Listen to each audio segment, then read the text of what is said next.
দেখলাম ইউনূস সাহেব জাপানে বসে বিএনপি সম্পর্কে বদনাম করছে।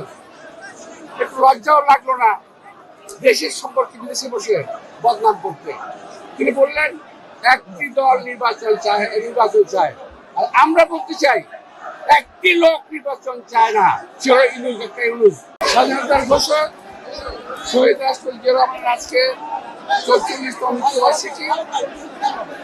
আমি এই সারাবাসী উপলক্ষে দেশের প্রধান খালেদা জিয়া, আমাদের একটি চেয়ারম্যান তারেক রহমান এবং দলের পক্ষ থেকে দেশবাসীর দোয়া কামনা করছি। আল্লাহ তাআলা যেন শহীদ রাষ্ট্রপতি জিয়া রহমানের ব্যস্ত নসিব করেন। আজকে শহীদ রাষ্ট্রপতি জিয়া রহমানকে স্মরণ করতে হবে জাতিকে বিভিন্ন কারণেই। আপনি লক্ষ্য করেছেন সংস্কার করতে করতে বর্তমান সরকার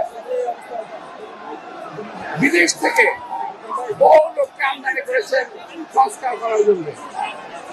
আমি আজকে অত্যন্ত গর্বের সঙ্গে বলতে চাই, শহীদ রাষ্ট্রপতি জিয়া রহমান বহু সংস্কার করেছেন বাংলাদেশে, বহু।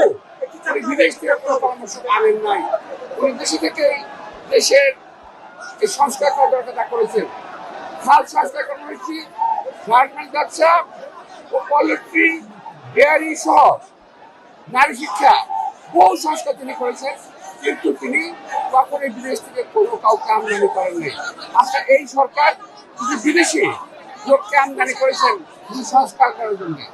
আবার এই সংস্কার করতে করতে এমন জায়গায় চলে গেছে যে তারা আজকে আর নির্বাচন করতে চায় না।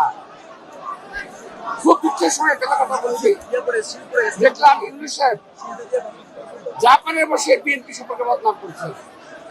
একটু লজ্জাও লাগলো না দেশের সম্পর্কে বিদেশে বসে বদনাম করতে?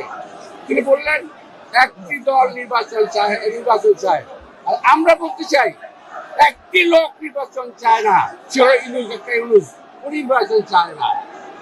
বিএনপি বরাবর নির্বাচন চেয়েছে ডিসেম্বরের মধ্যে, এবং এই ডিসেম্বরের কথা কিন্তু ইউনূস সাহেব স্বয়ং বলেছেন, আমরা বলি নাই। তারই প্রস্তাব পরবর্তীতে শিফট করে চলে গেলেন জুন মাসে নির্বাচন কথা বলেন, এই নির্বাচন কখনো বাংলাদেশে হবে না। সুতরাং নির্বাচন করতে হয় ডিসেম্বরের মধ্যে করতে হবে।